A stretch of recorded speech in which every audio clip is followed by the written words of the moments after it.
A very good evening to everyone present here. I hope you all are doing well.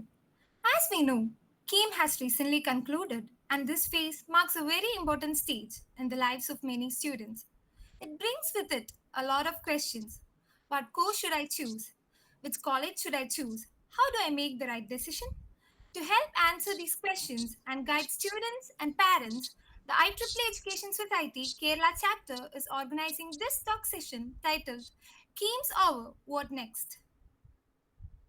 We are truly honored to have with us today an eminent speaker, Dr. Achyut Shankar S. Nair, former director of CDIT and retired professor and head of Department of Computational Biology and Bioinformatics, University of Kerala. A respected academician, speaker, and a mentor, he has played a key role in shaping the careers of thousands of students with his valuable guidance and insights. To officially begin the event, I'd now like to invite Dr. Leisha Paul, Chair of IEEE Education Society, Kerala Chapter, to deliver the welcome address. Okay, good evening to everyone. Is it audible? Yes, ma'am. Okay. Good evening to everyone. A warm welcome to all present here today. I am Lisha Paul, Chair of Education Society, and it's my pleasure to welcome you on behalf of the IEEE Education Society Kerala chapter. And we are privileged to have with us Dr.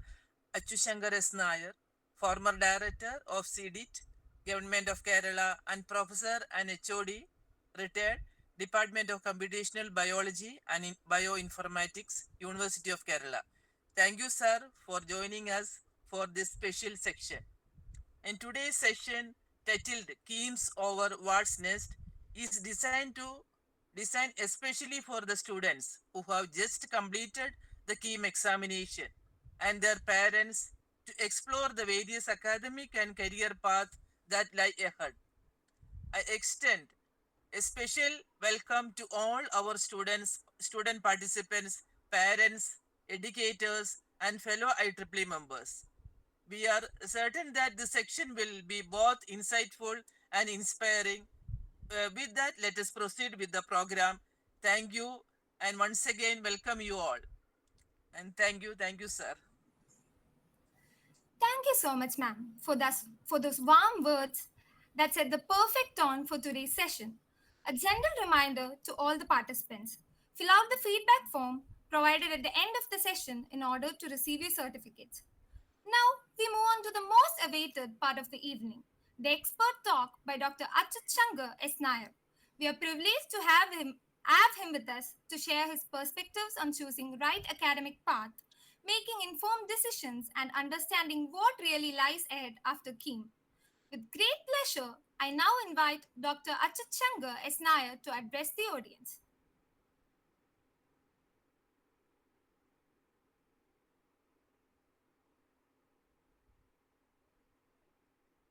കേൾക്കാമോ എല്ലാവർക്കും? Yes, sir. Take Okay, so good evening everyone. I don't need an introduction to talk to you, but since this is a career talk and my background has not been mentioned here, I think I should better mention it, so that people who ask me questions, they will be more they will be able to contextualize their questions towards me. So I am a BTech in electrical engineering, from the College of Engineering Trivandrum. I did a MTech also in electrical engineering from IIT Bombay, and MPhil from the University of Cambridge, UK, in computers language processing, what you could call AI of today, and a PhD in electrical engineering as well as music. I hold 2 PhDs. Taught in engineering colleges, 2 or 3 engineering colleges, but later shifted to the University of Kerala, where I taught master's program in bioinformatics for a long time. So this is my background. I have been involved with entrance examinations in the state as a member of the entrance reforms committee, which brought in mark normalization, which some of you may not be liking. In any case, so ഞാൻ ഇന്ന് വളരെ ചുരുക്കി കുറച്ച് കാര്യം സംസാരിച്ചിട്ട് നിങ്ങളുടെ ചോദ്യത്തിനൊക്കെ ഉത്തരം പറയാനായിട്ട് ശ്രമിക്കാമെന്നാണ് വിചാരിക്കുന്നത്. I will not talk a lot. Choosing a branch of study in engineering, choosing a college, all of this is looks very complicated before you actually do it. എൻ്റെ ഒരു അഭിപ്രായം എന്താണെന്ന് വെച്ച് കഴിഞ്ഞാൽ, നമ്മൾ വിചാരിക്കുന്ന പോലെ അങ്ങനെ അത്രയും ഒരുപാട് ചോയ്സസ് നമ്മുടെ മുന്നിൽ ഇല്ല. നമ്മൾ ഏത് കോളേജിൽ പോകുന്നു എന്നുള്ളത് പലപ്പോഴും is not only decided by academics but also decided by many other matters. For example, നമ്മൾ ട്രിവാൻഡ്രത്തിരിക്കുന്ന ഒരാൾ അയാൾക്ക് ഇഷ്ടമുള്ള ഒരു ബ്രാഞ്ച് കാസർഗോഡ് കിട്ടിയാൽ they may think of their plan B rather than plan A. കാരണം ദൂരെ പോയി യാത്ര ചെയ്ത് അവിടെ നിൽക്കുകയും ഒക്കെ ചെയ്യുമ്പോൾ ഉണ്ടാകുന്ന ചിലവും ബുദ്ധിമുട്ടുകളും ഒക്കെ ആലോചിച്ചിട്ട്. അതിൽ വേറെ ഒരാൾക്ക് ഇഷ്ടമുള്ള ബ്രാഞ്ച് കിട്ടി, പക്ഷെ ആ കോളേജ് ഭയങ്കര ഫീസ് ചാർജ് ചെയ്യുന്ന ഒരു കോളേജാണ്. അതിൻ്റെ പ്ലാൻ ബി കോളേജ് ഗവൺമെൻറ് കോളേജാണ്, അവിടെ ഫീസ് ഇസ് ലെസ്. ഇങ്ങനെയൊക്കെയുള്ള ഒരുപാട് സിറ്റുവേഷൻസ് വരാവുന്നതുകൊണ്ട് നമ്മളങ്ങനെ ബ്ലൈൻഡായിട്ട് കോളേജ് ചൂസ് ചെയ്യാനായിട്ടല്ല പോകുന്നത്. അപ്പം എൻ്റെ ഇപ്പോഴത്തെ അഭിപ്രായം എന്ന് വെച്ച് കഴിഞ്ഞാൽ, എല്ലാ കാൻഡിഡേറ്റ്സും അവരുടെ താല്പര്യം മുൻനിർത്തിക്കൊണ്ട് 4-5 കോളേജുകളായിട്ട് ചുരുക്കിയിട്ട് അതിലെ അല്ലെങ്കിൽ കോഴ്സ് പ്രോഗ്രാംസ് ആയിട്ട്, ഇപ്പോൾ കോഴ്സ് എന്നല്ല പറയുന്നത്, പ്രോഗ്രാംസ് ആണ്. ഏത് പ്രോഗ്രാമിനാണ് നിങ്ങൾക്ക് താല്പര്യം എന്ന് വെച്ചാൽ അത് ഒരു മിനിറ്റ് അത് ചൂസ് ചെയ്തതിന് ശേഷം ഒരു ചോയ്സ് ഓഫ് 4 or 5 കോളേജസ് ആയതിനു ശേഷം നമ്മൾ ഡിസ്കസ് ചെയ്യുന്നതായിരിക്കും നല്ലത്. അപ്പോൾ അതിൽ ഫീസ്, ഡിസ്റ്റൻസ്, ആ കോളേജിൻ്റെ പ്രൈഡ് എല്ലാം ചേർത്തിട്ട് നമ്മൾ 4-5 കോളേജിലോട്ട് സൂം ഇൻ ചെയ്യുക. അതിനെ മാത്രം നമ്മൾ ഡിസ്കസ് ചെയ്യുക, അല്ലാതെ നമ്മളൊരു വൈൽഡായിട്ടൊരു ഡിസ്കഷന് പ്രത്യേകിച്ച് പ്രസക്തി. പിന്നെ ഇപ്പോഴത്തെ പ്രത്യേകത എന്ന് വെച്ച് കഴിഞ്ഞാൽ, ഞാനൊന്നും പഠിച്ചുകൊണ്ടിരുന്നപ്പം പോലെയുള്ള ഒരു കൈൻഡ് ഓഫ് കരിക്കുലം അല്ല ഇപ്പോഴും. So you have majors and miners. അപ്പം നമുക്ക് സിവിൽ എഞ്ചിനീയറിംഗ് പഠിച്ചുകൊണ്ട് തന്നെ എയും കൂടെ പഠിക്കാൻ ഒക്കും എന്നുള്ളൊരു കാലത്താണ് നമ്മൾ ജീവിക്കുന്നത്. അപ്പം അതുകൊണ്ട് നമ്മളൊരു ബ്രാഞ്ച് എടുത്തുകൊണ്ട് റെസ്ട്രിക്റ്റഡ് ആയി പോകണമെന്നില്ല. അല്ലെങ്കിൽ തന്നെ ഒരു ബ്രാഞ്ച് എടുത്തുകൊണ്ട് റെസ്ട്രിക്ഷൻ ഒന്നുമില്ല. I will share with you something interesting I noticed. ഞാനൊരു 5-6 വർഷം മുമ്പ് തിരുവനന്തപുരത്ത് എഞ്ചിനീയറിംഗ് കോളേജ് ചെന്നപ്പോൾ അവിടുത്തെ പ്ലേസ്മെന്റ് റെക്കോർഡ്സ് ഒരു പ്രിൻസിപ്പലിന്റെ മുറിയിൽ വെച്ചിരിക്കുന്നു. അപ്പോൾ സിവിൽ എഞ്ചിനീയറിംഗിലെ സ്റ്റുഡൻസിന് ഒരു 95% പ്ലേസ്മെന്റ് ആണ്. ബട്ട് ഓൺലി അവിടെ ഒരു 120 കുട്ടികളുണ്ട്, അതിൽ ഒരു 100ഓളം പേര് പ്ലേസ്ഡ് ആണ്. ആ 100 പേരിൽ ഒരു 5 പേര് മാത്രമേ ഉള്ളൂ സിവിൽ എഞ്ചിനീയറിംഗ് പ്രൊഫഷനിൽ പ്ലേസ്ഡ് ആയിരിക്കുന്നത്. ബാക്കി എല്ലാവരും IT കമ്പനീസിലാണ് പ്ലേസ്ഡ് ആയിരിക്കുന്നത്. So this tells you also that branch ഏതാണെന്നുള്ളത് ഫൈനലി ഈസ് ഇമ്മെറ്റീരിയൽ എന്നുള്ളതാണ്.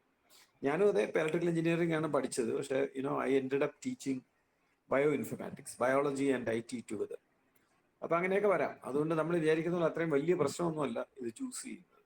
അപ്പം നമുക്ക് പലപ്പോഴും നമുക്കൊരു നല്ല കോളേജ്, നമുക്ക് അഫോർഡബിൾ ഫീസ്, നമുക്ക് സൗകര്യമുള്ള ദൂരം, ഇതും കൂടെ പരിഗണിച്ച് വേണം ബ്രാഞ്ചിനെ കുറിച്ച് സംസാരിക്കാൻ. ഈ ബ്രാഞ്ചിനെ കുറിച്ച് പറയുകയാണെങ്കിൽ ഞാൻ പറഞ്ഞു പഴയതുപോലെ അത്രയും വലിയൊരു പ്രശ്നമില്ല. കാരണം നിങ്ങൾക്ക് മൈനറായിട്ട് വേറെ ചില വിഷയം കൂടെ പഠിക്കാം എന്നുള്ളത് ഇന്നത്തെ കാലത്തെ പ്രത്യേകതയാണ്. എങ്കിലും കോർ ബ്രാഞ്ചസ് എന്ന് നമ്മൾ പറയുന്നത് സാധാരണ ഇലക്ട്രോണിക്സ്, ഇലക്ട്രിക്കൽ ആൻഡ് ഇലക്ട്രോണിക്സ് ആണ് അതിൻ്റെ പേര്, ട്രിപ്പിൾ ഇ. മറ്റേതിനെ EC, electronics and communication, mechanical engineering, civil engineering, പിന്നെ ആർക്കിടെക്ചർ ഉണ്ട്. ഇതെല്ലാം ട്രഡീഷണൽ ആയിട്ട് പണ്ടുണ്ടായിരുന്ന പ്രോഗ്രാംസ് ആണ്, കോർ പ്രോഗ്രാംസ് വേണമെങ്കിൽ നമുക്ക് അതിനെ പറയാം. അപ്പം ഇതിൻ്റെ പ്രത്യേകത എന്ന് വെച്ച് കഴിഞ്ഞാൽ ഇതിനൊരു established line of employment, higher education എല്ലാം ഉണ്ട്. ഇപ്പോൾ ഫോർ എക്സാമ്പിൾ, നമ്മൾ വളരെ ആരും കേട്ടിട്ടില്ലാത്ത ഒരു പ്രോഗ്രാം പോയി പഠിക്കാൻ വിചാരിക്കും. ലെറ്റ് us say മെക്കട്രോണിക്സ് എന്ന് പറഞ്ഞിട്ട് പ്രോഗ്രാം പോയി പഠിക്കാൻ പോവുക. വെൽ ആൻഡ് ഗുഡ്, നമ്മുടെ താല്പര്യം അതിലാണെങ്കിൽ നമുക്ക് പോയി പഠിക്കാം. പക്ഷെ ഇത് കഴിഞ്ഞിട്ട് what would be your outlook? Do you want to work in Kerala? Do you want to work in India? Do you want to work abroad? ഈ കാര്യങ്ങളെല്ലാം പിന്നീടാണ് നമുക്ക് ആലോചിക്കുന്നത്, ഇപ്പം നമ്മൾ ആലോചിക്കുന്നത്. അപ്പോൾ ഫോർ എക്സാമ്പിൾ, ഈ പ്രോഗ്രാം എല്ലാം ചെയ്തു കഴിഞ്ഞിട്ട് നമുക്ക് തോന്നുകയാണ് നമുക്ക് ടീച്ചിങ്ങിലേക്ക് തിരിയണം, അല്ലെങ്കിൽ PWDയിൽ ജോലി കിട്ടണമെന്ന് വിചാരിക്കുക. അപ്പോൾ അവിടുത്തെ ജോലി എന്ന് പറയുമ്പോഴത്തേക്ക് അത് ഈ കോർ പ്രോഗ്രാംസ് ആയിരിക്കും ചോദിക്കുന്നത്. ഇലക്ട്രിസിറ്റി ബോർഡ് എഞ്ചിനീയർ ആവാനായിട്ട് ഇലക്ട്രിക്കൽ പഠിച്ചവരെയാണ് ആവശ്യം. PWDയിൽ ഒരുപാട് സിവിൽ എഞ്ചിനീയേഴ്സിന് ആവശ്യമുണ്ട്. ഇലക്ട്രിക്കൽ ആവശ്യം, മെക്കാനിക്കലൊക്കെ ആവശ്യമുണ്ടെങ്കിൽ സിവിലാണ് ഏറ്റവും കൂടുതൽ. എഞ്ചിനീയറിംഗ് കോളേജിലെ ടീച്ചിങ്ങിന് പോയാലും ഈ കോർ പ്രോഗ്രാംസിലാണ് ഒരുപാട് ടീച്ചിങ് പോസ്റ്റ് ഉള്ളത്. അപ്പൊ നമ്മൾ പഠിച്ചു കഴിഞ്ഞിട്ട് ഈ ജോബ്സിൽ താല്പര്യം തോന്നുകയാണെങ്കിൽ ആ സമയമാകുമ്പോൾ mechatronics will find difficulty in fitting into these things. അതേസമയം നമുക്ക് അതൊന്നും വേണ്ട, നമ്മൾ പിന്നെ ഇന്റർനാഷണൽ ആയിട്ടുള്ള ജോബ് പ്രോസ്പെക്ട്സ് ആണ് നോക്കാൻ പോകുന്നത്. So I will go anywhere in the world where this technology is found suitable എന്നാണെങ്കിൽ നമുക്ക് ഈ ബ്രാഞ്ച് എടുക്കുന്നതിന് പ്രശ്നമൊന്നുമില്ല. But if you want to keep every option open, ഈ കോർ പ്രോഗ്രാംസിന് ഒരു അഡ്വാൻറ്റേജ് ഉണ്ടെന്നാണ് എനിക്ക് തോന്നിയിട്ടുള്ളത്. ആ കോർ പ്രോഗ്രാമിൽ ഇപ്പോഴും വേണമെങ്കിൽ കമ്പ്യൂട്ടർ സയൻസ് കൂടെ ചേർക്കാം. ഇവൻ മറ്റേ ബ്രാഞ്ചസുമായിട്ട് അത് റിലേറ്റീവ്ലി ന്യൂ ആണെങ്കിലും ഇപ്പോഴും 10-50 വർഷം അല്ലെ 40 വർഷം ആയി കഴിഞ്ഞു ബിടെക് തുടങ്ങിയിട്ട് കമ്പ്യൂട്ടർ സയൻസ്. അപ്പൊ അതും കൂടെ അതിൻ്റെ കൂടെ ചേർക്കാമെന്ന് എനിക്ക് തോന്നുന്നു. അപ്പൊ ഇത്രയും ബ്രാഞ്ചസിന് ഇങ്ങനെ ഒരു ചെറിയ എഡ്ജ് ഉണ്ട്, that they have established lines of higher education and employment. അപ്പൊ അത് ഉപയോഗിക്കണമെങ്കിൽ നമുക്ക് ആ ബ്രാഞ്ചസ് എടുക്കുകയും, ഇനി ആ ബ്രാഞ്ച് എടുത്തുകൊണ്ട് നോൺ കൺവെൻഷണൽ ഫീൽഡിലോട്ട് പോകാൻ പറ്റില്ല എന്നില്ല. അതിനാണ് ഞാൻ നേരത്തെ പറഞ്ഞത്, സിവിൽ എഞ്ചിനീയറിംഗ് എടുത്തിട്ട് IT-യിൽ ജോബിന് പോയിട്ടുള്ള ഒരുപാട് പേരെ നമുക്ക് കാണാൻ സാധിക്കുന്നത്. ഈ ബ്രാഞ്ചസിലെല്ലാം എൻ്റെ അടുത്ത് ചോദിക്കുകയാണെങ്കിൽ ഇത് പഠിക്കാനായിട്ട് എന്തെങ്കിലും പ്രത്യേക സ്കിൽ, ഇന്ന സ്കില്ലുള്ളവർ ഇലക്ട്രിക്കലി പോകണം, ഇന്നുള്ളത് മെക്കാനിക്കലി പോകണം, അങ്ങനെ ഇല്ല എന്നാണ് എൻ്റെ അഭിപ്രായം പേഴ്സണലി. നിങ്ങൾക്ക് മാത്സ് നന്നായിട്ട് അറിയാമെങ്കിൽ, ഒരു എഞ്ചിനീയറിങ്ങിനോട് ഒരു താല്പര്യം ഉണ്ടെങ്കിൽ ഏത് ബ്രാഞ്ച് വേണോ നമുക്ക് എടുക്കുകയും അതിൽ ശോഭിക്കുകയും ചെയ്യാനൊക്കും. ഏത് ബ്രാഞ്ച് എടുത്താലും ആധുനിക കാലത്ത് ഒരു മോഡേൺ ആയിട്ടുള്ള ടെക്നോളജീസ് പരിചയം വേണം. ഇപ്പോൾ ആർക്കിടെക്ചർ ഒഴികെ എനിക്ക് തോന്നുന്നു ബാക്കി ബ്രാഞ്ചസ് പഠിക്കുന്ന എല്ലാവർക്കും ആർട്ടിഫിഷ്യൽ ഇന്റലിജൻസ് മസ്റ്റായിട്ട് ഒരു മൈനറായിട്ട് പഠിച്ചിരിക്കണം. അവർക്കത് ഉപയോഗിക്കാനൊക്കെ ചിലപ്പോൾ അതുകൊണ്ടായിരിക്കും ജോലി കിട്ടുന്നത്. അതല്ലാതെ ഇത് തമ്മിലൊരു ചോയ്സ് ഒന്നും എനിക്ക് പറയാനില്ല. എങ്കിലും ഞാനൊരു ചെറിയ അതിൻ്റെ ഒരു വിവരണം, ഈ കോർ പ്രോഗ്രാംസിന്റെ വിവരണം പറയാം. ഇലക്ട്രോണിക്സ് ആൻഡ് കമ്മ്യൂണിക്കേഷൻ എന്ന് പറയുന്നത് പൊതുവേ നമുക്കറിയാം. ഇലക്ട്രോണിക് കമ്പണൻസ് എന്ന് പറഞ്ഞാൽ എന്താണെന്ന് ഈ +2 പഠിച്ച എല്ലാവർക്കും അറിയാം. ട്രാൻസിസ്റ്ററും ഡയോഡും ചിപ്പും. അപ്പൊ അങ്ങനെയുള്ള കാര്യങ്ങൾ ഉപയോഗിച്ച്, അതുപോലെ കമ്മ്യൂണിക്കേഷൻ സിസ്റ്റംസ്, ടെലിഫോൺ ആകട്ടെ, ടെലിവിഷൻ ആകട്ടെ, നമ്മുടെ മൊബൈൽ ഫോൺസ് ആകട്ടെ, അതിൻ്റെ എല്ലാം പ്രയോഗങ്ങളാണ്, തിയറിയും പ്രയോഗമാണ് ഇലക്ട്രോണിക്സ് ആൻഡ് കമ്മ്യൂണിക്കേഷനിൽ വരുന്നത്. അപ്പൊ അതിൽ പോകുന്ന കുട്ടികൾ they can look for all electronic industries, toy industry മുതൽ മൊബൈൽ ഫോൺ ഇൻഡസ്ട്രി വരെ, ടെലിവിഷൻ ഇൻഡസ്ട്രി, അതങ്ങനെയുള്ള കാര്യങ്ങളിലെല്ലാം ഡിജിറ്റൽ ഗാഡ്ജറ്റ്സ്, ഈവൻ കമ്പ്യൂട്ടറുടെ ഹാർഡ്വെയർ ഉണ്ടാക്കുന്നത് ഇലക്ട്രോണിക്സ് ആണല്ലോ. അപ്പൊ അതിലെല്ലാം സാധ്യതയുള്ള ഒരു ബ്രാഞ്ചാണ് ഇലക്ട്രോണിക്സ് ആൻഡ് കമ്മ്യൂണിക്കേഷൻ. മാത്സ് നന്നായിട്ട് വരും. ഇലക്ട്രിക്കൽ നമുക്കറിയാം, ഇലക്ട്രിക്കൽ പവർ ജനറേഷൻ എന്ന് പറയുന്നത് പഴയ കാലത്ത് നിന്ന് മാറി ഒരുപാട് പുതിയ പുതിയ രീതികൾ വരുന്നുണ്ട്. നമുക്കറിയാം ബാറ്ററി ബേസ്ഡ് പവർ വരുന്നുണ്ട്, നോൺ കൺവെൻഷണൽ എനർജി വരുന്നുണ്ട്, ഒരുപാട്. നമ്മുടെ നാട്ടിൽ തന്നെ സോളാർ പവർ കമോൺ റൈസ്, അതുപോലെ വിൻഡ് പവർ, പിന്നെ വയർലെസ് ഇലക്ട്രിസിറ്റി, പിന്നെ ഇലക്ട്രിക് കൺസംഷൻ എന്ന് പറയുന്നത് നമ്മുടെ വീടുകൾ നോക്കൂ, ഇലക്ട്രിസിറ്റി എന്തൊക്കെ രീതിയിൽ ഉപയോഗിക്കുന്നു. അപ്പൊ അതിങ്ങനെ തുടർന്നുകൊണ്ടേയിരിക്കും. അതിന്റെ possibility will be very high. അതുപോലെ ഇപ്പോഴാണെങ്കിൽ അമേരിക്കയിലൊക്കെ ഈ മൈക്രോ ന്യൂക്ലിയർ പവർ എന്ന് പറയും, വീട്ടിൽ കൊണ്ട് വെക്കാവുന്ന ന്യൂക്ലിയർ പവർ സ്റ്റേഷൻ, വളരെ ചെറുതായിരിക്കും. അതുകൊണ്ട് വെച്ചാൽ 10 കൊല്ലത്തേക്ക് നമുക്ക് വേറെ ഇലക്ട്രിസിറ്റി ഒന്നും വേണ്ട. ഇങ്ങനെയൊക്കെയുള്ള ഒരുപാട് വികാസം വരുന്നുണ്ട്. ഇതിലെല്ലാം ഇലക്ട്രിക്കൽ എഞ്ചിനീയറിംഗ് വരുന്നുണ്ട്. മോട്ടോഴ്സ്, ജനറേറ്റേഴ്സിന്റെ ഡിസൈൻ, വേറെ ഒരുപാട് ഇലക്ട്രിക്കൽ എക്യുപ്മെന്റ് ഇല്ലാത്ത സാധനങ്ങളൊന്നും ഇല്ല. ഈ കമ്പ്യൂട്ടറും ഇലക്ട്രോണിക്സും ഒക്കെ വർക്ക് ചെയ്യണമെങ്കിൽ ഇലക്ട്രിസിറ്റി വേണം, ഇലക്ട്രിസിറ്റി ജനറേറ്റ് ചെയ്യപ്പെടണം. സോ അപ്പൊ അതിന്റെ ഭാവി വളരെ ശോഭനമാണ്. കുറെ ആൾക്കാരുടെ ആവശ്യം അതിനകത്ത് എപ്പോഴും തുടർച്ചയായിട്ട് വരും. എല്ലാ സ്റ്റേറ്റിലും ഇലക്ട്രിസിറ്റി ബോർഡ്സ് ഉണ്ട്. Electric power generation is a business, big business. അതിനുവേണ്ടിയുള്ള എക്യുപ്മെന്റ്സ് മാനുഫാക്ചർ ചെയ്യുക, ട്രാൻസ്ഫോമേഴ്സ്, ജനറേറ്റേഴ്സ്, ടർബൈൻസ്, ഇതൊക്കെ വലിയ ഇൻഡസ്ട്രീസ് ആണ്, വലിയ വലിയ കമ്പനീസ് ഉണ്ട്. പിന്നെ മെക്കാനിക്കൽ എഞ്ചിനീയറിംഗ് ഇലക്ട്രിക്കൽ പോലെ എയർ കണ്ടീഷനിങ് ആകട്ടെ, ഓട്ടോമൊബൈലാണ് അതിൻ്റെ ഒരു ഏറ്റവും പ്രധാനപ്പെട്ട ഒരു ഭാഗം. എഞ്ചിനും ടർബൈൻസും എയർ കണ്ടീഷനേഴ്സും എല്ലാം ഉപയോഗിക്കുന്ന ഒരു ഏരിയയാണ്. Possibilities R extremely high. അതിൻ്റെ കൂടെ അതിനകത്ത് ഇലക്ട്രിക്കൽ എഞ്ചിനീയറിംഗ്, ഇലക്ട്രോണിക് കൺട്രോൾ, ഇങ്ങനെയുള്ള സാധനങ്ങളൊക്കെ അതുമായിട്ട് ചേർന്ന് വരികയും ചെയ്യുന്നുണ്ട്. പിന്നെ ഇൻഡസ്ട്രീസ്, ഒരുപാട് ഇൻഡസ്ട്രീസിൽ മെക്കാനിക്കൽ എഞ്ചിനീയറിംഗ് സിസ്റ്റംസ്, അതിൻ്റെ ഒരുപാട് ഇന്നോവേറ്റീവ് ആയിട്ടുള്ള പ്രോഡക്ട്സ്, ഇതെല്ലാം മെക്കാനിക്കൽ എഞ്ചിനീയറിംഗിനകത്ത് വരുന്നത്. സിവിൽ എഞ്ചിനീയറിംഗ് പറയുകയും വേണ്ട, എന്ന് വെച്ചാൽ കെട്ടിടങ്ങൾ ഉണ്ടാക്കുക, റോഡ് ഉണ്ടാക്കുക, പിന്നെ പാലങ്ങൾ ഉണ്ടാക്കുക എന്ന് പറഞ്ഞാൽ ഇത് ഉള്ള കാലം ആവശ്യമുള്ളൊരു സാധനം. പുതിയ ഉണ്ടായിക്കൊണ്ടിരിക്കുന്ന മാത്രമല്ല, അപ്പോഴത്തേക്കും പഴകുകയും അത് ഇടിച്ചു മാറ്റി പുതിയത് വെക്കേണ്ടി വരും, എക്സ്പാൻഡ് ചെയ്യേണ്ടി വരും. ഇങ്ങനെയുള്ള ഒരുപാട് കാര്യങ്ങളുണ്ട്. അതിൽ മോഡേൺ ആയിട്ടുള്ള കൺസ്ട്രക്ഷൻ മെത്തേഡ്സ്, അപ്പോൾ സിവിൽ എഞ്ചിനീയറിംഗും പിന്നെ സിവിൽ എഞ്ചിനീയറിംഗ് വലിയ പ്രത്യേകത എന്ന് പറഞ്ഞാൽ തന്നെ പ്രാക്ടീസ് ചെയ്യുകയും ചെയ്യാം. നമുക്ക് വീട് വെച്ച് കൊടുക്കുന്ന ഒരു ഏജൻസി ആയിട്ട് നമുക്ക് സ്വയം മാറുകയും ചെയ്യാം. അങ്ങനെ ഒരു പ്രത്യേക പോസിബിലിറ്റി ഉള്ള ഒരു ഫീൽഡും കൂടെയാണ്. അതാണ് ഈ കോർ ബ്രാഞ്ചസിന്റെ ഒരു പ്രത്യേകത. അപ്പോൾ പുതുതായിട്ട് ഇപ്പോൾ ഒരുപാട് കാര്യം വന്നിട്ടുണ്ട്. ഇപ്പോൾ ഇൻഫർമേഷൻ ടെക്നോളജി എന്ന് പറഞ്ഞൊരു ബ്രാഞ്ച് ഉണ്ടായിരുന്നു, ഇപ്പോൾ ഉണ്ടോ എന്ന് എനിക്കറിഞ്ഞു. AI തന്നെ പ്രത്യേകം പഠിക്കാം, റോബോട്ടിക്സ് പഠിക്കാം, ഒരുപാട്. പിന്നെ ബയോടെക്നോളജി എന്ന് പറഞ്ഞൊരു ഏരിയ വന്നിട്ടുണ്ട്. അപ്പോൾ ബയോടെക്നോളജിക്കകത്ത് എനിക്ക് പെട്ടെന്ന് പറയാനുള്ളത് എന്താണെന്ന് വെച്ച് കഴിഞ്ഞാൽ, ഒരു നോൺ കൺവെൻഷണൽ ഏരിയ ആണ്. അത് സയൻസുകാരും പഠിക്കുന്നുണ്ട്, പക്ഷേ എഞ്ചിനീയറിംഗ് പഠിപ്പിക്കുമ്പോൾ അതിൻ്റെ ഉദ്ദേശം അതിൻ്റെ ഒരു ഇൻഡസ്ട്രിയൽ ലെവലിലുള്ള കാര്യങ്ങൾ പഠിക്കുക എന്നുള്ളതാണ്. അതുകൊണ്ടാണ് ചില സ്ഥലങ്ങളിൽ അതിനെ പിന്നെ കെമിക്കൽ എഞ്ചിനീയറിംഗ് ആൻഡ് ബയോകെമിക്കൽ എന്നൊക്കെ ആക്കി പേര് മാറ്റിയിട്ടുണ്ട്. പണ്ട് കേരള യൂണിവേഴ്സിറ്റിയിൽ അങ്ങനെ ഒരു കാര്യം ചെയ്തു, കാരണം മറ്റേതുമായിട്ടൊരു വ്യത്യാസം അറിയാം. അപ്പോൾ ആ ഫീൽഡും എന്താണ് കൊള്ളാമോ എന്ന് എൻ്റെ അടുത്ത് ചേർത്ത് എക്സെപ്ഷണലി ഗ്രോയിങ് ഫീൽഡാണ്. പക്ഷെ ചിലപ്പം ഇമ്മീഡിയറ്റ്ലി കേരളത്തിലായിരിക്കില്ല job opportunity may be outside the state and also outside the country. But it's a very ever growing ഒരു ഫീൽഡാണ് എന്നും കൂടെ മനസ്സിൽ കരുതിക്കോളാം.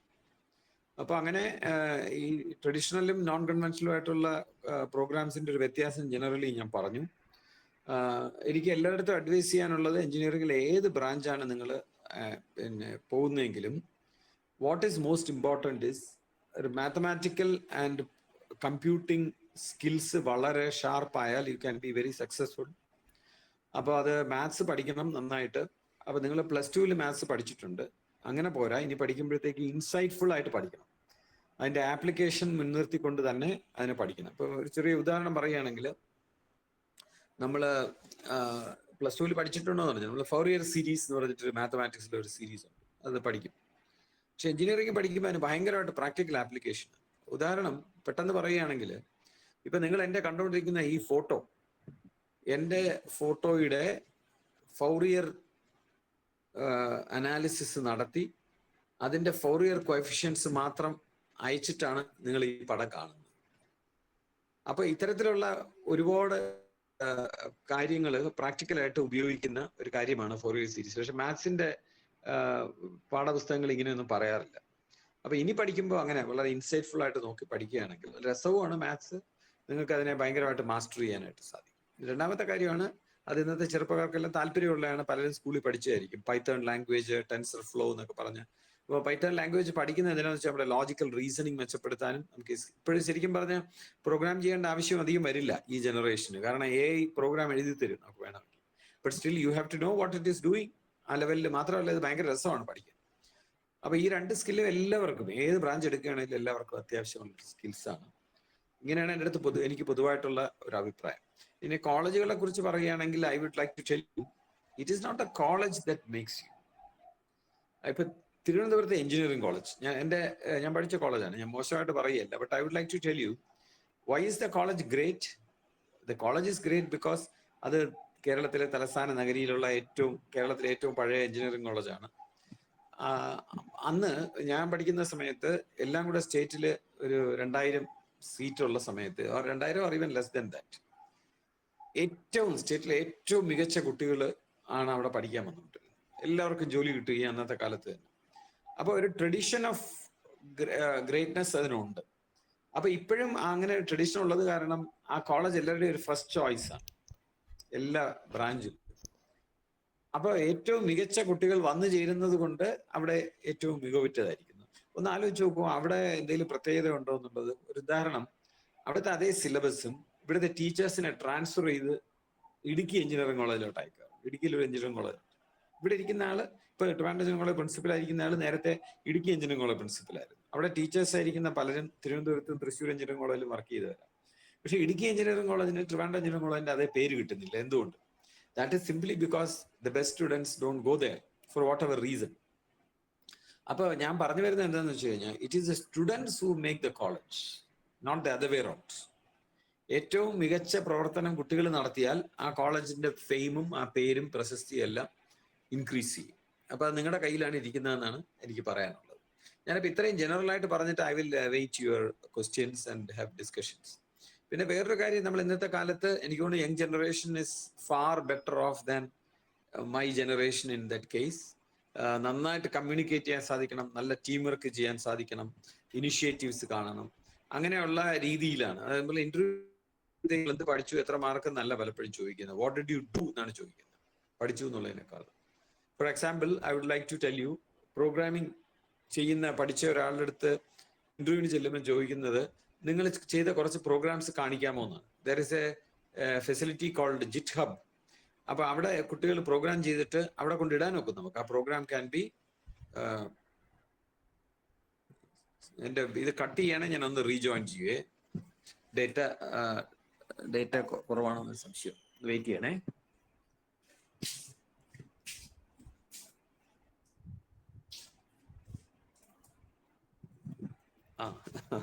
കയ്യിൽ വെള്ളം തട്ടി മറിയുകയും ചെയ്തു. അപ്പോൾ ഈ പ്രോഗ്രാമിംഗ് പഠിക്കുന്നത് വളരെ വളരെ എസെൻഷ്യൽ ആയിട്ടുള്ള ഒരു സ്കില്ലായിട്ട് നമ്മൾ എടുത്തോണം. അതുപോലെ മറ്റ് കമ്മ്യൂണിക്കേഷൻ, നമ്മൾ പ്രസന്റേഷൻ സ്കിൽസ്, അങ്ങനെയുള്ള കാര്യങ്ങൾ അത് ഏത് കോളേജിലാണെങ്കിലും നമുക്ക് തന്നെ ചെയ്യാവുന്ന കാര്യമുണ്ട്. My final advice or rather news to you is that college is just a place where, ഒരു ഗാർഡൻ വേർ നമ്മൾ അവിടെ ഫ്ലവർ ചെയ്യുന്നു എന്നുള്ളത്. ആ മണ്ണില് വിത്തെന്ന് പറഞ്ഞ നമ്മളാണ് ശരിക്കും വൃക്ഷമായിട്ട് മാറുന്നത്. ഇത് മണ്ണിനും വെള്ളത്തിനും ഒക്കെ റോൾ ഉണ്ടെങ്കിലും മണ്ണും വെള്ളവും കൊണ്ട് മാത്രം വൃക്ഷം ഉണ്ടാവില്ല. വൃക്ഷം is basically coming from the seed.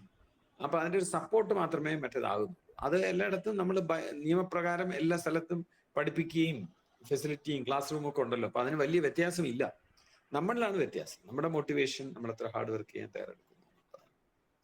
Okay, so I now like to listen to your questions.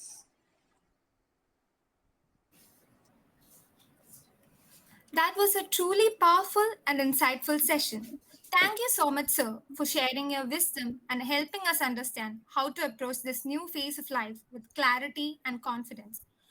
Before we proceed with the Q&A session, let's take a quick moment to capture this wonderful gathering. I request all participants to please turn on their cameras as we take a virtual photograph.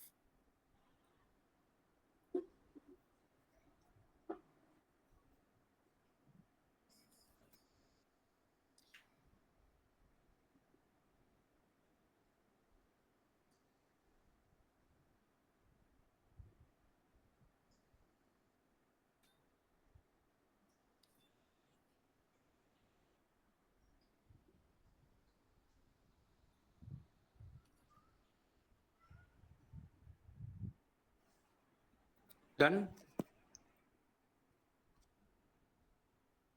1 minute, sir. Yes, sir.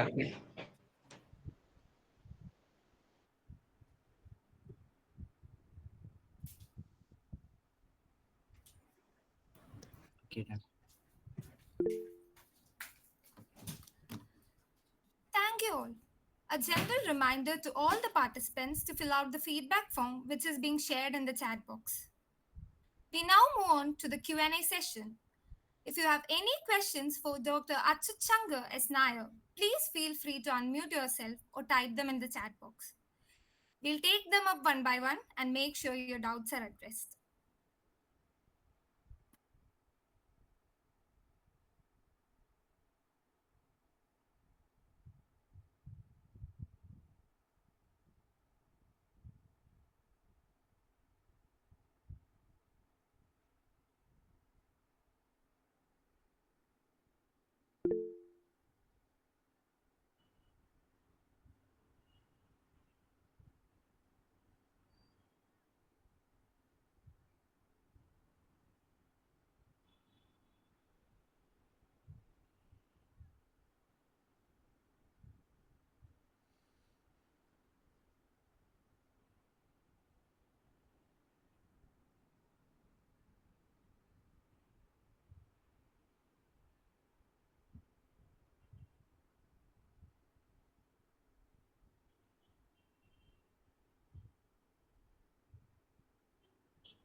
Hello, sir.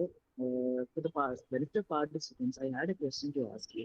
In your opinion, while choosing a college, do you think the extracurricular activities that is offered by the college important, or should students just focus on academic aspect of it?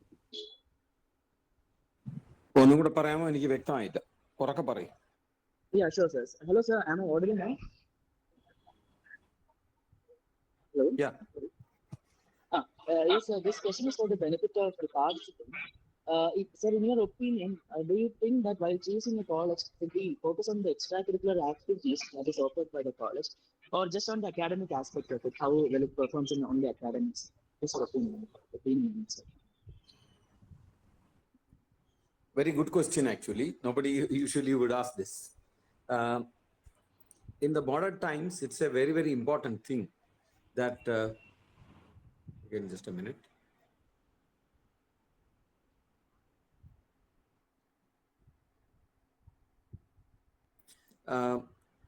It is very important in modern times for young people to spend enough time on extracurricular activities. For example, sports. The reason is that, today the physical activity, due to the social media, mobile phone and all that, the physical activity of students are getting less and less. What happens when your physical activity goes down is that our happiness goes down, our performance goes down. So one of the things that keeps us extremely motivated and happy is involvement in extracurricular activities, both arts and sports. So I would actually consider this question as a very important one. However, that most colleges have some facilities for all of these, and students can always avail their own kind of facilities. Nothing prevents the student from going out of the college in the evening and play badminton in a turf, pay and play badminton in a turf. So I would say, even though it is very important, we need not to take our decision simply based on that. For example, if you get admission to college A and B, and A is the preferred college, preferred branch, but you find that B has better extracurricular activities, so you decide to shift to B, I wouldn't say that is not necessary. Only thing is that you must commit some of your time to sports and arts to make yourself happy, not only in the college, but for the coming many years. What creates a happy person is very often physical activity as well as cultural activity. Thank you for this question.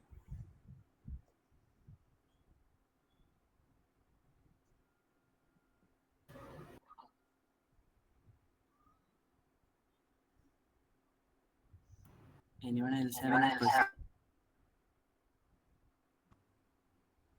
Hello sir. പറയൂ. Sir, എൻ്റെ പേര് സുനിത എന്നാണ്. മോളിപ്പോൾ കീം എഴുതിയിട്ടിരിക്കുകയാണ്. എനിക്ക് sir നേരത്തെ ആ normalisation പ്രോസസ്സിൽ sir involve ആയിരുന്നത് പറഞ്ഞത് ബോർഡ് എക്സാമിന്റെ നോർമലൈസേഷനെ പറ്റിയാണോ, അതോ പല ഷിഫ്റ്റായിട്ട് നടത്തിയിട്ട് അതിന്റെ നോർമലൈസ്ഡ് മാർക്ക് എടുക്കുന്നതിനെ പറ്റിയാണോ? ഏത് നോർമലൈസേഷനെ സാർ ഉദ്ദേശിച്ചതെന്നൊന്ന് ക്ലിയർ ചെയ്യാമോ? ബോർഡിന്റെ നോർമലൈസേഷൻ ആണ്. ഈ പണ്ട് ഈ സ്റ്റേറ്റ് സിലബസും ഈ CBSE ICSEയുടെ സിലബസിൽ നിന്ന് വരുന്ന മാർക്കും നേരിട്ട് എടുക്കുമായിരുന്നു. ഇപ്പൊ അത് 2009 എൻ്റെ ഓർമ്മ. ഒരു ഗവൺമെന്റ് ഒരു കമ്മിറ്റിയെ വെച്ചു. I was a member of the committee. We recommended that it be normalised. അപ്പൊ അതിനെക്കുറിച്ച് ഇപ്പോഴും പരാതിയുണ്ട്. അതായത് ചില കുട്ടികളുടെ മാർക്ക് കുറയ്ക്കുന്നു എന്നാണ് രക്ഷകർത്താക്കൾ അതിനെക്കുറിച്ച് മനസ്സിലാക്കിയിരിക്കുന്നത്. പക്ഷേ അങ്ങനെയല്ല. അതിന്റെ സയൻസ് മനസ്സിലാക്കിയാലേ നമുക്ക് ഉത്തരം പറയാക്കുള്ളൂ. നമ്മൾ വളരെ സെൽഫിഷ് ആയിട്ട് നമ്മുടെ കുട്ടിയുടെ നോക്കുക. യഥാർത്ഥത്തിൽ ഈ മാർക്ക് കുറയുന്നു എന്ന് പറഞ്ഞ കുട്ടി നോർമലൈസ് ചെയ്തില്ലെങ്കിൽ അന്യായമായിട്ട് അവർക്ക് എക്സ്ട്രാ മാർക്ക് കിട്ടുന്നതാണ് അതിന്റെ വസ്തുത. That is not understood by most of the parents and students. അതിനെപ്പറ്റി കൂടുതൽ വിശദാംശം ചോദിച്ചാൽ ഞാൻ പറയാം. I don't know whether everybody is interested. Sir, മറ്റേതിനെ പറ്റി എനിക്കൊരു ക്വസ്റ്റ്യൻ ഉണ്ടായിരുന്നു. പക്ഷെ അതിവിടെ ഇപ്പൊ പറയുന്നതിൽ പ്രസക്തി ഇല്ലായിരിക്കും അല്ലെ? മറ്റേ പല ദിവസം ഷിഫ്റ്റ് ആയിട്ട് നടത്തുന്നതിൻ്റെത്. അതിനകത്തും പിന്നെ കഴിയുന്നത് ഒരു ദിവസം നടത്തുന്നതാണ് നല്ലത്. പക്ഷെ വി മസ്റ്റ് നോ, ഇൻ സയൻസിനകത്ത് നമ്മൾ ഇക്വലന്റ് എക്സാം എന്ന് പറയും. 2 പരീക്ഷ 2 തവണ നടത്തുന്നതും will produce average same performance എന്നൊരു തിയറി ഉണ്ട്. ചെറിയ പ്രാക്ടിക്കൽ വേരിയേഷൻസ് വരുമായിരിക്കാം, പക്ഷെ അങ്ങനെ ഒരു തിയറി ഉണ്ട്. ഇപ്പൊ IAS പരീക്ഷ എഴുതുന്നവര് വേറെ ഇപ്പൊ 5 തവണ എഴുതിയിട്ട് 5ാമത്തെ തവണയല്ലേ കിട്ടുന്നത്. 4 തവണ തോറ്റയാളെ 5ാമത്തെ തവണ നമ്മൾ ജയിച്ചതായിട്ട് അംഗീകരിക്കുന്നുണ്ടല്ലോ. 4 തവണയും തോറ്റു. വേറെ പരീക്ഷയാണ്. പക്ഷെ അതെല്ലാം Okay. ഇക്വലന്റ് എക്സാംസ് ആണ്. അതാണ് അതിന്റെ അർത്ഥം. അതായത് സെയിം ഇൻസ്ട്രക്ഷൻ ക്വസ്റ്റ്യൻ പേപ്പർ സെറ്റർ കൊടുത്തിട്ട് സെയിം സിലബസിൽ നിന്ന് സെയിം ഇൻസ്ട്രക്ഷൻ ഉപയോഗിച്ച് ക്വസ്റ്റ്യൻ ഇടുമ്പോൾ അതിനൊരു ഇക്വലൻസ് വരും. പക്ഷെ ഒരു ചെറിയ ലക്കിന്റെ, വളരെ ചെറിയ ലക്കിന്റെ എലിമെന്റ് ഈ പ്രത്യേകം പരീക്ഷ നടത്തുമ്പോൾ ഉണ്ടാകും എന്നുള്ള കാര്യത്തിൽ സംശയമില്ല. പക്ഷെ Okay, ഒരു ലാർജ് നമ്പർ ഓഫ് പീപ്പിളിനെ അത് ഉപയോഗിക്കുമ്പോൾ 1-2 പേർക്ക് അതിൽ അൺലക്കായിട്ട് വരുമായിരിക്കാം. പക്ഷെ generally it is accepted as an equivalent examination. അതെ സർ, സാധാരണ ചെറിയ വ്യത്യാസങ്ങളെ അങ്ങനെ വരാറുള്ളൂ. പക്ഷെ ഇത്തവണ കീമില് മിക്കവാറും എല്ലാ ദിവസത്തെ എക്സാം ഒരേ ഡിഫിക്കൽട്ടി ലെവൽ ആയിരുന്നു ജനറലി. അത് എല്ലായിടത്തും അക്സെപ്റ്റഡ് ആയിട്ട് പറയുന്നുണ്ട്. പക്ഷെ മാർക്കിൽ ഭയങ്കര വേരിയേഷൻ വന്നിട്ടുണ്ട്. 2 ദിവസത്തിൽ പരീക്ഷ എഴുതിയ കുട്ടികളിൽ ഒരു 550 അറൌണ്ട് മാർക്ക് സെക്യൂർ ആയി. 600ൽ 550 കിട്ടിയ കുട്ടിക്കും നോർമലൈസ് സ്കോർ 250 ആയിരുന്നു. 390 കിട്ടിയ വേറൊരു ദിവസം എഴുതിയ ഒരു കുട്ടിക്കും 550 ആയിരുന്നു സ്കോർ, അല്ല 250 ആയിരുന്നു സ്കോർ. അത്രയും വേരിയേഷൻ വരുമ്പം അത് ആക്ച്വലി ഈ ഓൾ ഇന്ത്യ എക്സാംസ്, JEE പോലത്തെ ഓൾ ഇന്ത്യ എക്സാംസിന് നമ്പേഴ്സ് കൂടുമ്പോൾ ഇത്രയും ഡിഫറൻസ് വരത്തില്ല. പക്ഷെ കേരളത്തിലെ കൊച്ചു സംസ്ഥാനത്തില് കുറച്ച് സ്ട്രെങ്ത് എഴുതുന്ന ആളുകളുടെ നമ്പർ കുറയുമ്പം പല ഷിഫ്റ്റിൽ, ഓരോ ഷിഫ്റ്റിലെ ആളുകളുടെ നമ്പർ കുറയുന്നതിന്റെ ആയിരിക്കാം ആ വ്യത്യാസം. പക്ഷെ അത് നമുക്കൊന്നും ചെയ്യാൻ പറ്റാത്തൊരു കാര്യമായിട്ട് മാറുന്നില്ലേ സാർ?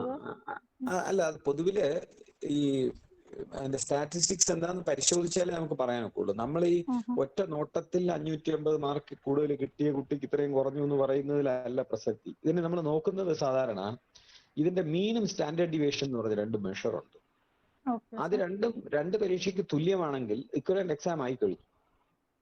അതെ സർ, പക്ഷെ ഈ ഒരുപക്ഷെ അന്ന് എഴുതിയ കുട്ടികൾ, ഇപ്പൊ നമ്പർ ഓഫ് കുട്ടികൾ ടോട്ടൽ കുറവായിരിക്കുമ്പം ഒരുപക്ഷെ അന്ന് എഴുതിയ കുട്ടികളിൽ ഏറ്റവും ടോപ്പ് മാർക്ക് വാങ്ങിക്കുന്നവർ കുറവാണെങ്കിൽ പെർസെന്റൈല് ഓട്ടോമാറ്റിക്കലി കുറവ് മാർക്ക് കിട്ടിയ കുട്ടിക്കും കൂടുന്നു എന്നൊരു സ്റ്റേജ് വരുന്നുണ്ടോ? നമ്പർ കുറവാകുമ്പോൾ. ഇല്ല, അത് കറക്റ്റ് ആണ്. അതായത് ഈ പറഞ്ഞ കാര്യങ്ങളെല്ലാം കറക്റ്റ് ആയിട്ട് ആപ്ലിക്കബിൾ ആവുന്നത് when each of the lot of students are very large numbers. Large ആവുമ്പോ അതിന് പ്രശ്നം വരുന്നില്ല, അതാണ്. ചെറുതാകുമ്പോ ഈ പ്രശ്നം ഉണ്ടാകും. അപ്പൊ അത് പോയിന്റ് ഔട്ട് ചെയ്തത് ശരിയാണ്.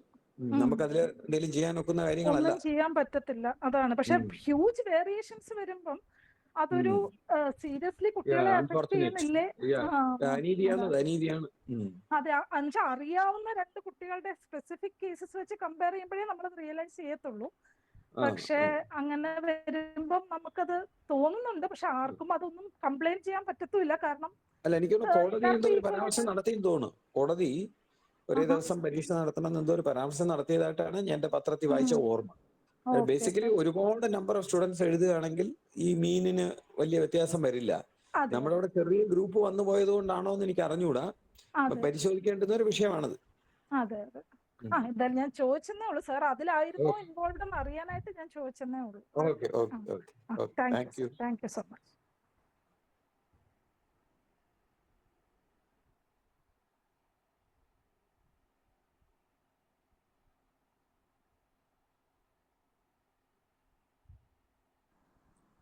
Participants have any questions?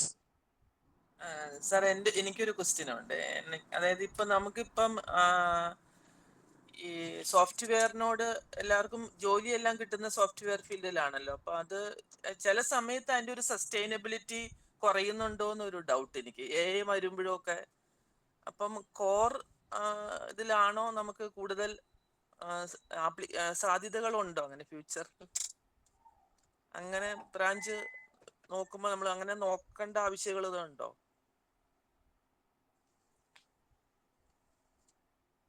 Is it audible? Sorry, നമ്മൾ പല മൾട്ടിപ്പിൾ ഫാക്ടേഴ്സ് കൺസിഡർ ചെയ്തിട്ട് വേണം ഒരു ബ്രാഞ്ച് തിരഞ്ഞെടുക്കാൻ. ഒന്ന്, നമുക്ക് അതിനോട് ഭയങ്കര പാഷൻ ഒരു വിഷയത്തോട് തോന്നുകയാണ്, ഭയങ്കരമായിട്ട് എനിക്ക് അത് തന്നെ പഠിക്കണം തോന്നുന്നു.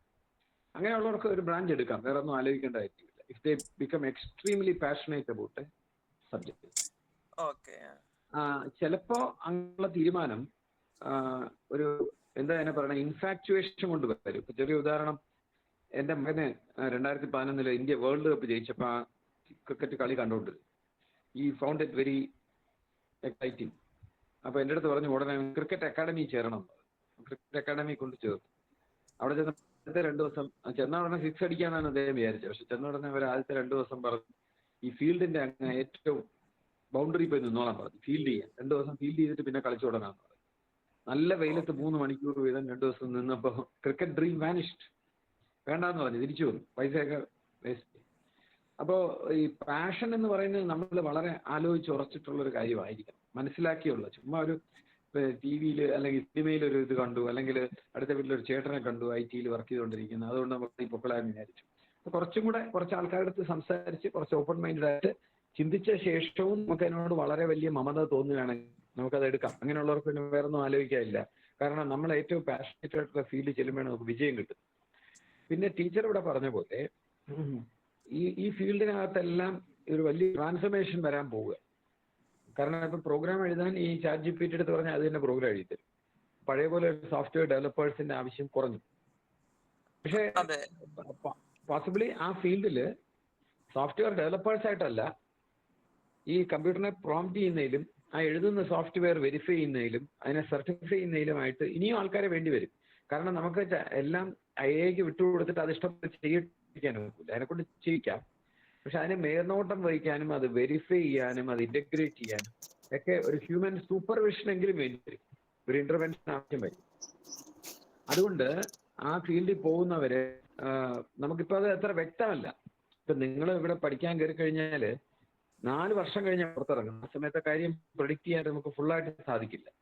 ബട്ട് ജനറലി ആ ഫീൽഡുകളിൽ അകത്ത് ഇങ്ങനെ ഒരു ട്രാൻസ്ഫർമേഷന്റെ പോസിബിലിറ്റി ഉണ്ട്.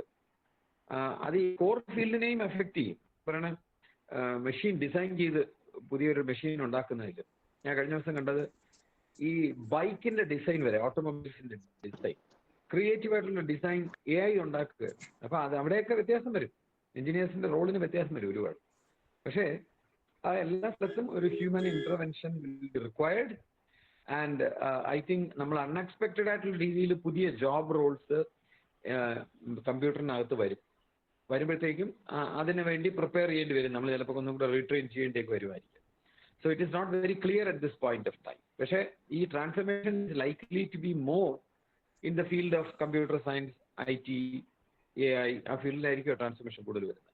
Core fields will maintain some level of human intervention compared to computer science എന്നാണ് എനിക്ക്.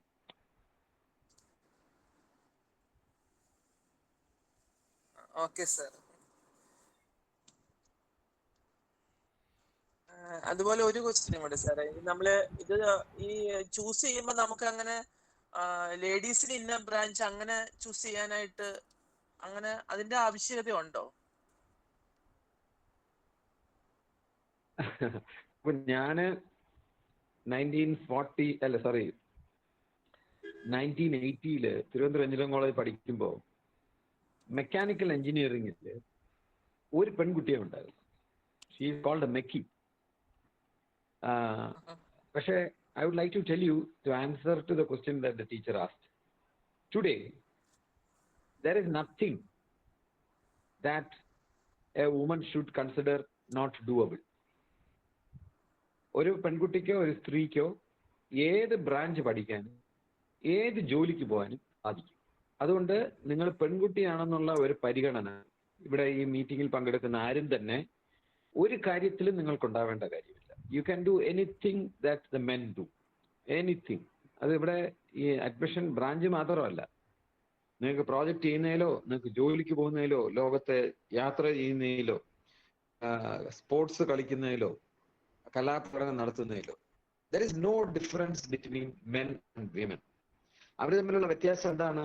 ആ വ്യത്യാസം അത് ജീവിതത്തിലെ ചില പ്രത്യേക കാര്യങ്ങൾക്കുള്ള റോളിലാണ് അവർ തമ്മിൽ വ്യത്യാസം.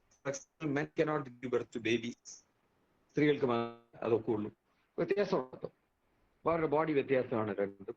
അതൊക്കെ എല്ലാ ദിവസത്തെയും നമ്മുടെ ആക്ടിവിറ്റിയെ അഫക്റ്റ് ചെയ്യുന്ന കാര്യങ്ങളല്ല. അത് മാത്രമല്ല, സ്ത്രീകളെ എപ്പോഴും ഓർത്തോണം, ഏറ്റവും വലിയ പ്രോജക്റ്റ് ചെയ്ത് കംപ്ലീറ്റ് ചെയ്യുന്ന ആൾക്കാരാണ് നമ്മുടെ നാട്ടിലെ അമ്മമാര്. അവര് 10 മാസം ഒരു കുഞ്ഞിനെ സ്വന്തം ശരീരത്തിൽ വളർത്തി അതിനെ പുറത്തെടുത്ത് വളരെ വേദന സഹിച്ച് പുറത്തെടുത്ത് അതിനെ വർഷങ്ങളോളം അതിന് അറ്റൻഷൻ കൊടുത്ത്, അച്ഛന്മാർ കൊടുക്കുന്ന അറ്റൻഷനെക്കാളും കൂടുതലല്ലേ അമ്മമാർ ഇപ്പോഴും, സ്ത്രീ സമത്വമൊക്കെ പറഞ്ഞെങ്കിലും അവർ ആ കുഞ്ഞിനെ വളർത്തിയെടുത്ത് അവരുടെ ഇമോഷണൽ ആയിട്ടുള്ള കാര്യങ്ങൾ പരിശോധിച്ച് അവർക്ക് ഭക്ഷണം ഉണ്ടാക്കി കൊടുത്ത് 24/7 ലൈഫ് ടൈം പ്രോജക്റ്റാണ്. ആ പ്രോജക്റ്റ് സക്സസ്ഫുൾ ആയിട്ട് നമ്മുടെ അമ്മമാർ ചെയ്തുകൊണ്ടാണ് ഞാൻ ഉൾപ്പെടെയുള്ള ആൾക്കാർ ഇവിടെ വന്നിരുന്ന് സംസാരിക്കുന്നത്. നമ്മളെ ശ്രദ്ധയില്ലാതെ ഇട്ടിരുന്നെങ്കിൽ മിക്കവാറും നമ്മൾ ഈ സ്റ്റേജ് എത്തൂലായിരുന്നു, തട്ടിപ്പോയത്. അപ്പോൾ I want to call upon all the young women here who are wanting to study engineering, go and choose any branch, doesn't matter at all ഏത് ബ്രാഞ്ചാണ് എന്താണെന്നുള്ളത്. മെക്കാനിക്കലിൽ ഞങ്ങൾ പഠിച്ചുകൊണ്ടിരുന്നപ്പോഴത്തേക്ക് അതിനകത്ത് ഏക ഒരു പ്രശ്നം ഉണ്ടാകുന്ന വെച്ച് കഴിഞ്ഞാൽ ലാബിൽ വലിയ എൻജിൻസ് ഉണ്ട്. അപ്പൊ അത് പിടിച്ചിട്ട് തിരിക്കാനായിട്ട് ചില പെൺകുട്ടികൾക്ക് ബുദ്ധിമുട്ടായിരുന്നു. പക്ഷെ ഞാനൊരു കാര്യം പറയാം, ചില ആൺകുട്ടികൾക്കും ബുദ്ധിമുട്ടായിരുന്നു. അത് അത്ര വലിയ എഞ്ചിനാണ്, അതിനെ പിടിച്ച് തിരിക്കാൻ നോക്കില്ല.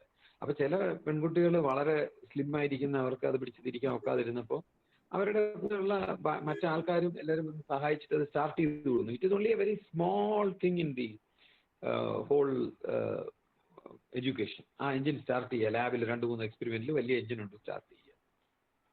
എൻ്റെ അഭിപ്രായം നിങ്ങളെല്ലാം ട്രൈ ചെയ്യണം, സ്റ്റാർട്ട് ചെയ്യാൻ, അത്രേ ഉള്ളൂ. ഞാൻ പിടിച്ചപ്പോൾ അത് സ്റ്റാർട്ടായില്ല. I was a very lean person then. അപ്പൊ അതൊന്നൊരു വിഷയം കാര്യമേ അല്ല.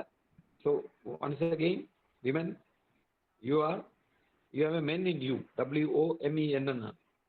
You can do anything that they do, and you also can do something that the men cannot ever do. That to hold a baby in your body and give birth to it and to bring it up. So you are far superior to men for all practical purposes. So go ahead and make your career. Okay. Okay, thank you, sir.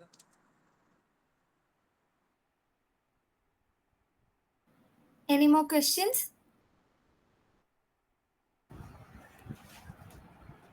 Free ആയിട്ട് ചോദിച്ചോളൂ sir. Good evening. Good evening.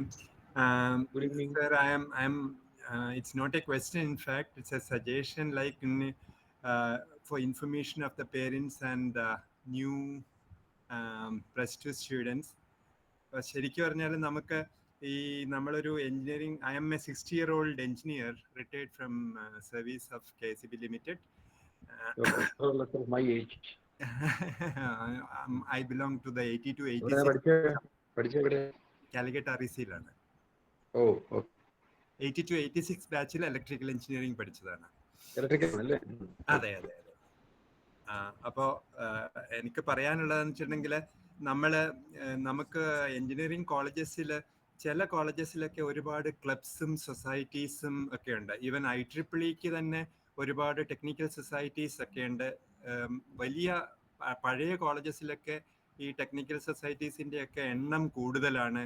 അതുപോലെ ക്ലബും പിന്നെ extra curricular activities ചെയ്യാനുള്ള സൊസൈറ്റീസിൻ്റെ ഒക്കെ എണ്ണം കൂടുതലാണ്. അപ്പം നമ്മുടെ സ്റ്റുഡൻസിന് ആ ക്ലബുകളിലൊക്കെ ജോയിൻ ചെയ്യുകയും അവരുടെ ആക്റ്റീവായിട്ട് അവരുടെ ക്ലബിൻ്റെ ആക്ടിവിറ്റീസ് ഒക്കെ പങ്കെടുക്കുകയും ഒക്കെ ചെയ്യുന്നത് കൊണ്ട് അവർക്ക് ഒരു സോഫ്റ്റ് സ്കിൽ ഡെവലപ്മെന്റ് ഓട്ടോമാറ്റിക്കായിട്ട് നടക്കുന്നുണ്ട്. അതായത് ഒരു ടീമിൽ എങ്ങനെ വർക്ക് ചെയ്യണം, അതുപോലെ മറ്റാൾക്കാരുടെ അടുത്ത് എങ്ങനെ ഇന്റർപേഴ്സണൽ റിലേഷൻസ് ബെറ്റർ ആയിട്ട് മെയിൻറ്റെയിൻ ചെയ്യണം എന്നൊക്കെയുള്ളത് നമ്മൾ ഈ ക്ലബ് ആക്ടിവിറ്റീസിൽ കൂടിയും മറ്റ് എക്സ്ട്രാ കരിക്കുലർ സ്പോർട്സ് അങ്ങനെയുള്ള ആക്ടിവിറ്റീസിൽ കൂടി കിട്ടുന്നുണ്ട്.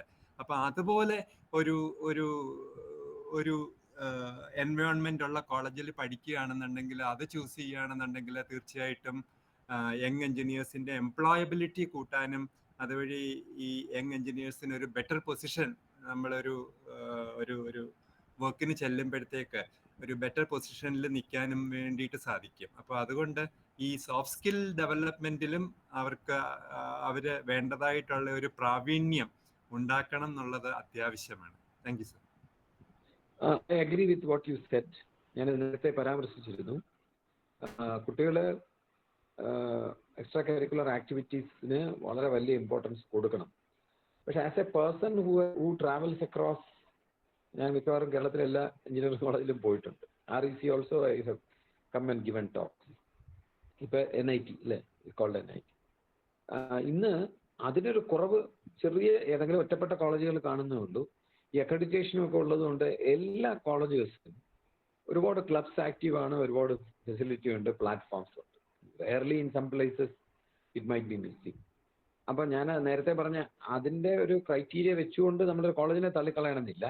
പക്ഷേ മോസ്റ്റ് ഇമ്പോർട്ടൻറ്റ് തിങ് ഈസ്, ഇവിടെ സാറ് സൂചിപ്പിച്ചതുപോലെ ഇത് നമ്മുടെ ഒരു സോഫ്റ്റ് സ്കിൽ ഡെവലപ്മെന്റിന് വളരെ എസെൻഷ്യൽ ആയിട്ടൊരു കാര്യമുണ്ട്. നമ്മളത് ചെയ്യണം. കോളേജിലുള്ള ഫെസിലിറ്റീസിനെ കുട്ടികളെല്ലാവരും പരമാവധി ഉപയോഗിക്കണം.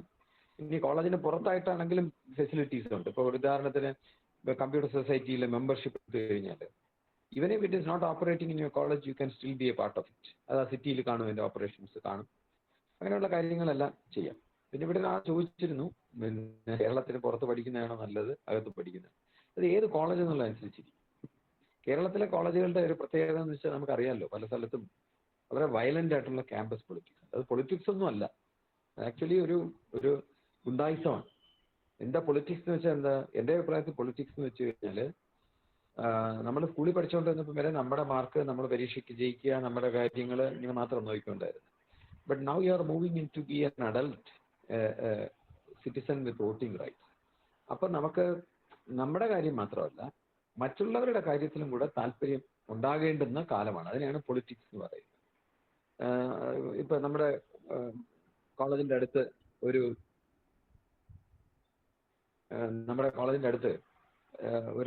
കുളം ഉണ്ടാകും. കുളം നികത്തിയിട്ട് അതിന്റെ മുകളിൽ ഒരു സർക്കാർ കെട്ടിടം കെട്ടാൻ പോവുകയാണ്. സോ നമുക്കെന്താ പ്രശ്നം? നമ്മുടെ വീട്ടിലല്ലല്ലോ അത് ചെയ്യുന്നത് എന്ന് വേണേൽ നമുക്ക് പറയാം. അതിനെയാണ് നമ്മൾ അപ്പൊളിറ്റിക്കൽ എന്ന് പറയുന്നത്. പൊളിറ്റിക്കൽ എന്ന് പറഞ്ഞാൽ അത് എൻവയോൺമെന്റിന് ദോഷമാണ്. അതുകൊണ്ട് അവിടെ നിന്ന് നമ്മളൊരു പോസ്റ്റർ ഒട്ടിക്കുക, അല്ലെങ്കിൽ അതിനെപ്പറ്റി ഒരു മെമ്മോറാണ്ടം എഴുതി അയക്കുക എന്നുള്ളതാണ് പൊളിറ്റിക്സ്. അപ്പൊ അതുപോലെ പിന്നെ രാജ്യത്ത് നടക്കുന്ന സുപ്രധാനമായിട്ടുള്ള കാര്യങ്ങളെ കുറിച്ചെല്ലാം അഭിപ്രായത്തിൽ നമ്മളൊരു സൈഡ് ചേരുക, ഇങ്ങനെയുള്ള കാര്യങ്ങളാണ്. പക്ഷെ ഇതിലൊന്നും നമ്മൾ ആരെയും അടിക്കുകയോ മറ്റുള്ളവരെ ഉപദ്രവിക്കുകയോ ഒന്നും ചെയ്യേണ്ട കാര്യമില്ല. നമുക്ക് മോസ്റ്റ്ലി ബാക്കിയുള്ളവരെ ഇൻഫ്ലുവൻസ് ചെയ്യാനായിട്ട് അവർ സംസാരിക്കുകയും പറയുകയും ഡിബേറ്റ് നടത്തുകയും ചെയ്താണ്. ഞാൻ വിദേശത്തൊക്കെ പഠിക്കുമ്പോൾ ഞാൻ കണ്ടിട്ടുള്ളതെന്ന് വെച്ചാൽ വളരെ ഹോട്ട് ഡിബേറ്റ്സ് ഉണ്ട്. പക്ഷെ നമ്മുടെ ഇവിടെ അങ്ങനെയല്ല. നമ്മുടെ എതിരെ ഭാഗത്തുള്ള ആൾക്കാർ ഇത്തിരി ബലം കുറവാണെങ്കിൽ അവരെ അടിച്ച് താഴെ ഇരുത്തുക. പിന്നെ ഒരു ഓപ്പോസിഷൻ ഇല്ലാതാകുമ്പോൾ പല ക്യാമ്പസുകളിലും ഈ സ്റ്റുഡന്റ് ഓർഗനൈസേഷൻസ് ബിക്കം മിലിറ്റന്റ്. അവർ ക്രൂരരായിട്ട് മാറും, ബാക്കിയുള്ളവരെ ശല്യം ചെയ്യും.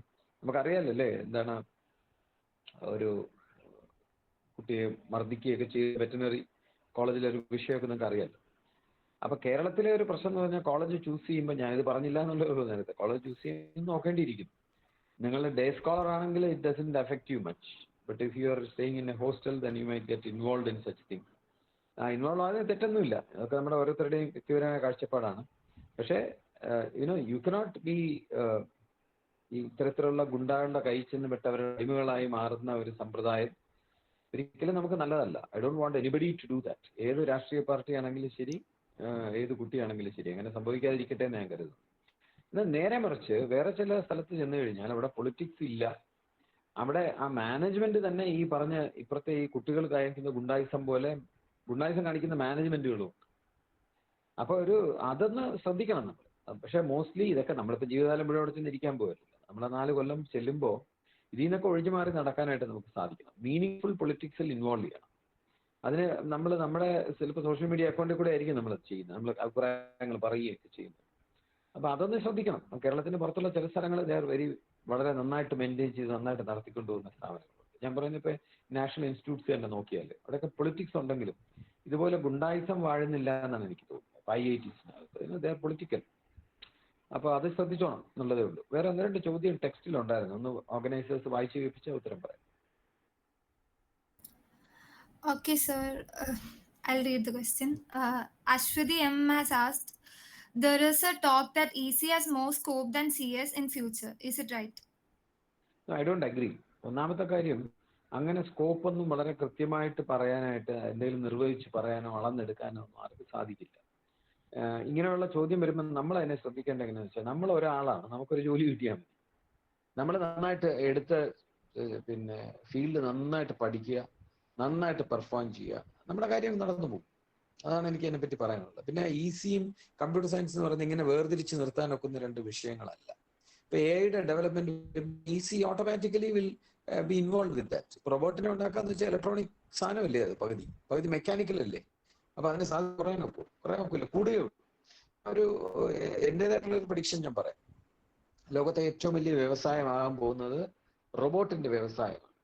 ആ വ്യവസായം വരുമ്പോൾ അതിനകത്ത് ഇലക്ട്രിക്കൽ എഞ്ചിനീയറിംഗിന്റെ ആവശ്യം വരും, മെക്കാനിക്കൽ എഞ്ചിനീയറിംഗിന്റെ ആവശ്യം വരും, ഇലക്ട്രോണിക്സിന്റെ ആവശ്യം വരും, കമ്പ്യൂട്ടർ സയൻസിന്റെ ആവശ്യം വരും. അതുകൊണ്ട് ആ പറഞ്ഞ ഇതിനേക്കാൾ കൂടുതൽ അതൊന്നും പറയാനായിട്ട് നമുക്ക് ഒക്കുന്നതല്ല. പൊതുവെ എല്ലാ ഫീൽഡിനും ആപ്ലിക്കേഷൻ വരും, ഏറ്റക്കുറച്ചിൽ കാണാം, nobody can predict. But what we do is what ever we learn well.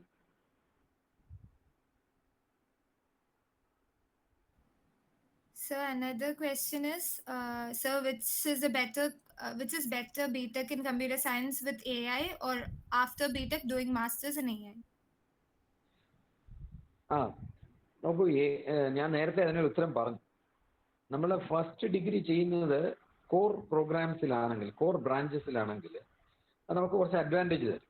അത് കഴിഞ്ഞിട്ട് നമ്മൾ മാസ്റ്റേഴ്സിൽ സൂപ്പർ സ്പെഷ്യലൈസേഷൻ മാസ്റ്റേഴ്സ് ചെയ്യുക എന്നുള്ളത്.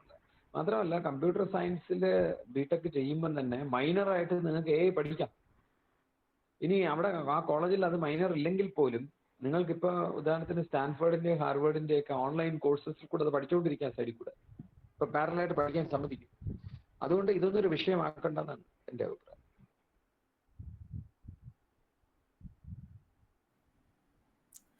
So with that, we are winding up the Q&A session. Thank you for your wonderful questions, and once again, thank you, sir, for responding to each of them with such clarity and patience. Participants, make sure that you fill out the feedback form. As a token of gratitude, we would now like to present a virtual memento to the esteemed speaker. I request Alan to kindly present the virtual memento.